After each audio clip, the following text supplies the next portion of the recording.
આ આપણું 2025નું 21મી સદીનું ભારત છે.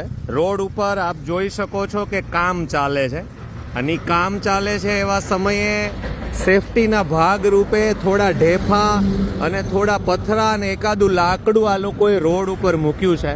પ્રાઇવેટ એજન્સી હોય કે કોર્પોરેશન, બંનેની સ્થિતિ સરખી છે. કાર ચાલક હશે તો આ બંને કામ કરવાવાળાને રિસ્ક છે. એ કાર ચાલકને આ ઢેફાથી કે આ પતરાથી કંઈ ફરક નહીં પડે, અને ટુ વ્હીલ હશે તો ટુ વ્હીલ ચાલકને રિસ્ક છે. અચાનક જ આ ઢેફું અને આ પથરો રોડ ઉપર આવી જાય, દેખાય નહીં. હકીકતમાં આ લોકોએ આ જગ્યાએ કોઈ ઊંચા બેરિકેડ કે પછી જે ફાઇબરના ત્રિકોણ કે શંકુ આકારના જે બેરિકેડ આવે છે એ રાખવા જોઈએ, જેથી કરીને દૂરથી પણ ખ્યાલ આવે કે અહીંયા કામ ચાલે છે. માત્ર ને માત્ર સામાન્ય પથ્થરો અને ઢેફા મૂકી અને લોકોના જીવ જોખમમાં નાખવાનું આ કામ છે. કામ કરનાર બંને આ શ્રમિકોની પણ કોઈ સેફટી નથી અને અહીંયાથી પસાર થતા વાહનોની પણ સેફટી નથી.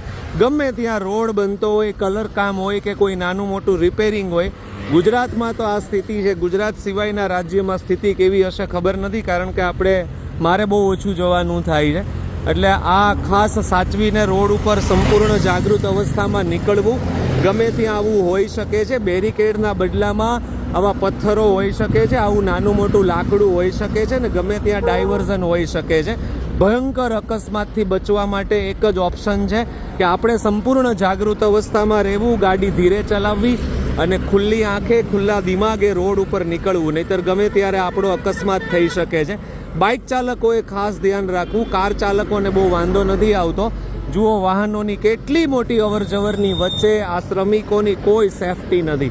આનો કોન્ટ્રાક્ટર તો ચોક્કસ ભણેલો ગણેલો હશે જ, બુદ્ધિ થોડીક તો હશે જ. ભલે આ શ્રમિકોને મજદૂરી સિવાય બીજું કાંઈ ન આવડતું હોય એવું સમજી શકાય, પણ આના કોન્ટ્રાક્ટરને તો ચોક્કસ અક્કલ હોય. એને અક્કલ હોવી જોઈએ.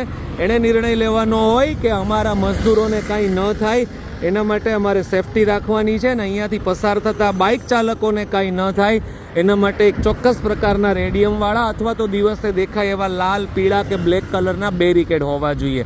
આ વ્યવસ્થાનો ભાગ છે. આ બાબતે આપ સૌનું શું કહેવું છે? આપના શહેરમાં કેવી સ્થિતિ છે?